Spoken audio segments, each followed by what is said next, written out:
Le gardien commence par un hommage ému des Lorrains à Gérard Rousselot, cette année présidence à Nancy et des hautes fonctions occupées à la Ligue et à la Fédération. 10 minutes sans véritables occasions jusqu'à cette longue remise involontaire de Guillon dans le sens du but des Lorrains. La tête de l'écluse, au Liège titulaire ce soir, qui percute Gennaro Brasigliano, dont la sortie acrobatique impressionnante et bienvenue empêche bien le Kenyan de marquer son premier but en Ligue 1 après cette passe pour une fois un petit peu malheureuse dans l'écluse. Le doyen excellent depuis le début de la saison.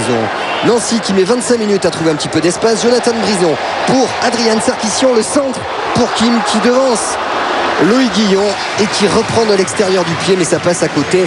Début de Michael Landreau à 5 dans l'entrejeu.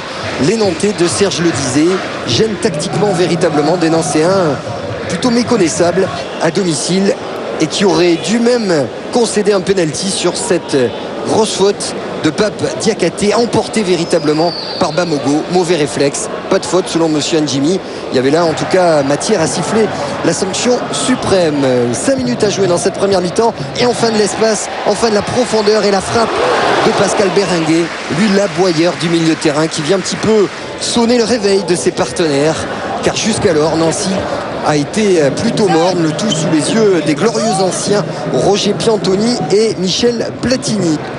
Les Lorrains bien décidés à effacer par le jeu le drôle de match à Nice et qui repartent dès le début de la deuxième mi-temps avec Kim, la frappe de Michael Chrétien qui arrivait, qui était tout seul dans la surface de réparation sur ce très bon travail préparatif d'un Kim très en vue ce soir, et la frappe de Chrétien qui met beaucoup d'envie et peut-être un petit peu moins d'application, mais Nancy à 20 bonnes minutes à l'orée de cette deuxième mi-temps avec encore une fois Kim, l'arrêt de Landreau, le ballon qui est dégagé, Kim une nouvelle fois et encore Michael Landreau, l'international nantais impeccable qui s'apprête, on le sait, à prendre un virage capital dans sa jeune carrière et qui revient très vite sur de bons appuis pour capter tranquillement ce ballon.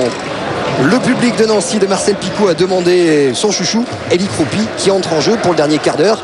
Un dernier quart d'heure qui commence avec ce ballon dans les pieds d'Oliège. Il est passé face à Plougrenier, la frappe du Kenyan Oliège qui a montré de belles choses ce soir, certes parfois un petit peu entaché par des approximations techniques, mais sa disponibilité avec l'activité de Bamogo gêne énormément les joueurs de Correa. Eli Kroupi qui décroche le contact pour éliminer Delomo, la frappe d'Eli Kroupi, ça s'envole au-dessus de la cage de Michael Landreau. Pablo Correa avait dit le match aller à Nantes avait été l'un des plus mauvais de la saison. Celui-ci n'est pas loin de l'être.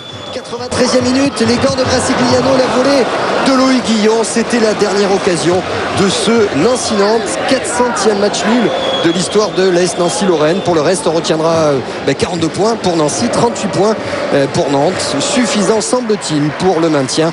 On écoute la leçon d'optimisme du revenant Olivier Quay en micro de Bruno Blachon. En disant qu'on pense qu'à 40 ce sera suffisant, mais on a envie de parler autre chose que du maintien, c'est prendre beaucoup de plaisir sur les matchs qui restent. On a essayé d'en prendre ce soir, on en a pris par moment, déjà à bien défendre et puis à jouer les coups à fond. Maintenant on prend un point par match en ce moment. Ça nous fait pas beaucoup avancer, mais dans le contenu celui-là était assez intéressant. Voilà, Nancy qui se réserve peut-être pour la finale de la Mickaël. On sait que les conditions n'étaient pas faciles ce soir, mais est-ce que vous avez le sentiment que le maintien étant assuré, les joueurs lâchent un peu prise ? Oui et non, je pense que Nancy a plus de raisons d'être préoccupé parce qu'il y a la finale de Coupe de la Ligue dans 15 jours. Nous, on avait besoin de cette victoire pour complètement assurer le maintien parce qu'il y a Strasbourg qui peut éventuellement revenir, même s'ils sont encore loin. Nous, tant que mathématiquement c'est pas encore tout à fait, il faut qu'on prenne le maximum de points. Je pense que la barre des 40, elle est importante à obtenir le plus rapidement possible pour nous. Alors Christophe vous a observé sur le résumé, Mickaël, et les conditions n'étaient pas simples. Je crois que Christophe, vous avez une question. Là, si c'est c'est une question technique à mon avis qu'il a à vous poser. Non, oui, ça peut pas être autrement. J'ai vu encore que tu avais été décisif une fois de plus et félicitations déjà. Quand on prend pas de but à l'extérieur, en général, c'est que le gardien a fait un gros match, c'est ce qui a encore été le cas ce soir. Donc félicitations, et je vois qu'avec toute l'actualité qu'il y a eu cette semaine, ça t'a pas plus perturbé que ça, c'est bien. Ça vous a perturbé l'actualité de cette semaine, Mickaël ?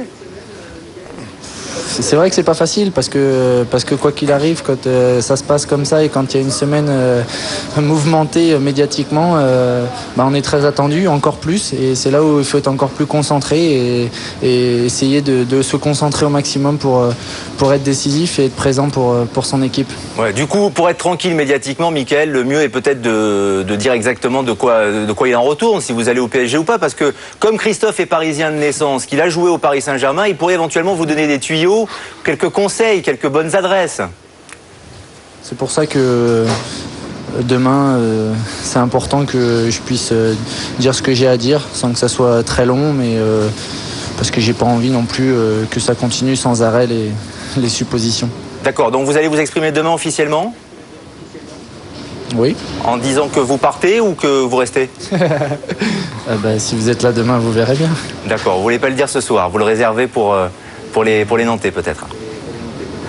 Non, pour tout le monde. Moi, je voudrais dire, Mickaël, je sais pas de quoi sera fait ton avenir avec Nantes ou avec tout ce qu'on entend parler, mais je pense que, en tout cas, déjà dans ton choix de carrière, tu as fait un superbe choix de ne pas partir de l'environnement dans lequel tu es avant la Coupe du Monde, ça c'est bien. Parce que moi, j'avais fait cette erreur-là et je l'ai payé cher.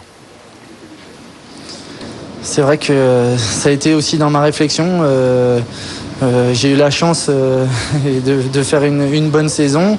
Maintenant, on n'est pas encore arrivé à la Coupe du Monde, donc il faut s'accrocher jusqu'au bout pour essayer d'accrocher cette 3e place, parce que quoi qu'il arrive dans une carrière, faire une Coupe du Monde, c'est un rêve et ça serait fabuleux pour moi. Bon. Merci Mickaël, on a bien compris qu'il faudra attendre demain pour que vous nous disiez si vous partez au PSG ou si vous partez au PSG.